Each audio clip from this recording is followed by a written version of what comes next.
Tayo lang minsan, bagamat may kalayaan na ibinibigay ng Diyos, mamili tayo, eh syempre, huwag naman tayo sosobra, aabuso. Dahil may hangganan ang lahat. Amen. Tunay Ang po. Diyos ay makatarungan. Wala tayong maililihim sa Kanya via satellite na ikita niya tayo. Wala tayong maililihim sa Kanya. Kaya lahat kabutihan lamang ang ating hangarin sa ating buhay para din sa iba. I-share natin, ibabahagi, ipapalaganap ang kabutihan ng Diyos. Ito yung paghayo natin, pagsunod natin sa Kanyang kalooban na punong-puno ng pag-ibig, kagalakan, hindi tayo napipilitan, kababaan ng kalooban. Na ako nakatayo po dito, hindi ko kaya ito kung wala ang tulong ng Espiritu Santo dahil siya ang maglalagay ng mga karunungan niyan, katalingan. Amen. Sa ating buhay. Amen. Malakas ako na pa. Hindi natin kaya po ang lahat ng ito dito sa mundo. Sabi ko nga sa anak ko, anak, akala mo lang yun. Sa isip mo lang yun. Psychologically, alam mo lang, akala mo, lahat kayang-kaya mo lang yan. Pag wala ang Diyos sa buhay ninyo, hindi mo makakayanan ang lahat. Dahil ako, maputi na ang aking buhok, hindi ko pa kaya ang lahat. Pero nung ako'y dinala ng Diyos dito, itinanim ako, para ako'y lumago, ito ako. Ibinabahagi ko po sa inyo ang mabubuti para naman iyan din ang ibahagi mo sa iyong mga anak. Dahil yan ang magiging pundasyon ng kayamanan ng inyong magiging pamilya.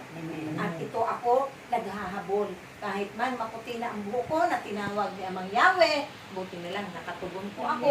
At ito, bakit ko ibinabahagi, ipinagduduldulan, ipinagpipilitan sa inyo. Ito ang magiging kayamanan niyo. Ito ang susi ng pag-iimpok ng kayamanan sa kalangitan. Amen? Kasi wala tayong magagawa kung wala tayo sa piling ng Diyos. Hindi tayo nananatili sa piling ng Diyos. Kung walang Diyos sa ating puso, na siyang maghahari para gawin mo yan, ibahagi mo yan sa mga kapwa mo, hindi mo magagawa. Hindi natin makakayanan ang lahat ng yan. Kahit napakayaman mo na. Kapag ikaw ay pinayaman ng Diyos, ibahagi mo. Maging bukas palad tayo para lahat ng iyan ay ibabalik niya na makailang ulit. Higit pa sa ating inaasahan. Yung kalakasan, hindi mo yan mabibili. Yung mga himala ng kagalingan, hindi mo mabibili. Dahil priceless ang kagalingan na nagmumula kay Amang Yahweh. Siya ang ating kagalingan. Magagawa ba natin yan bilang tao? May bibigay ba natin yan sa ating kapwa? Sa ating mga mahal sa buhay? Sa ating kaibigan, kumari, kumpare? Hindi po. Ang mabuti, lagi natin pahalagahan at pakaingatan. Dahil tayo na tinawag ng Diyos dito po sa kawan na ito, kailangan magtulungan tayo, magmalasakitan, mag-ibigan.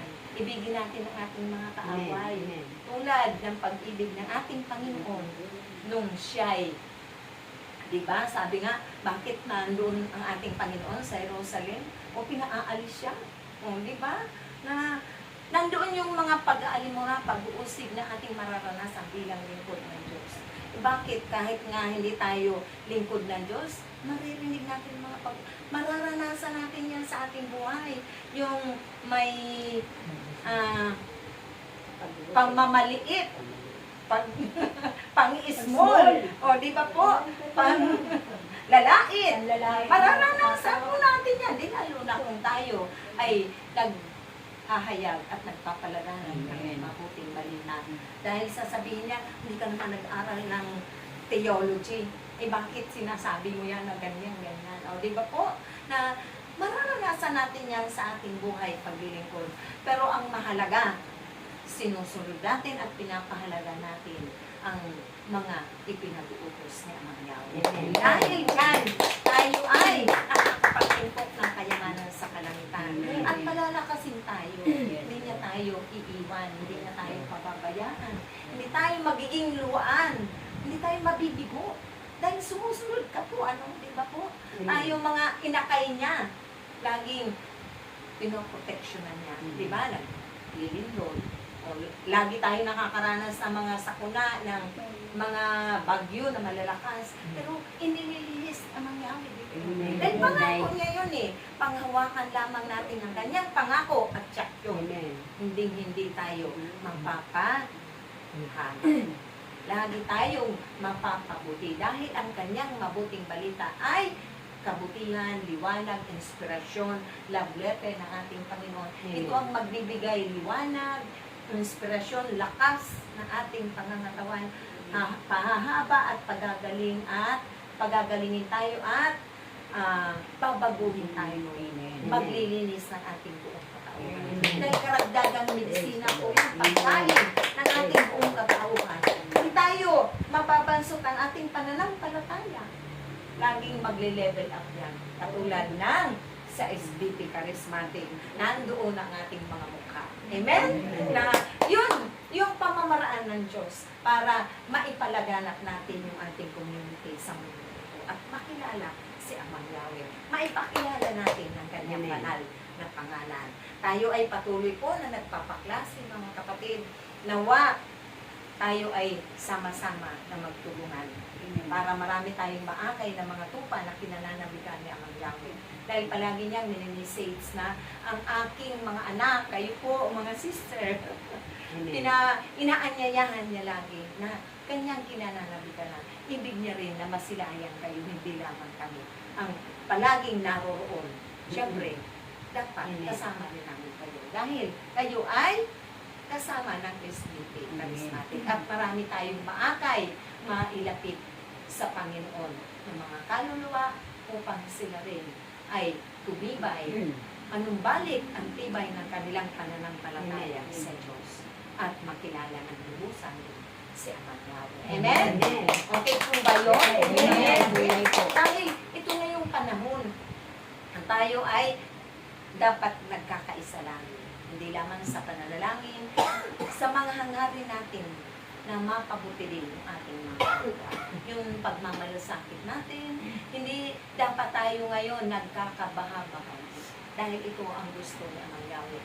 Na tayo ay mabigkis ng pagkakaisa. Ano man ang nangyayari na nararanasan natin sa mga panahon ito, hindi tayo doon pagpapapekto.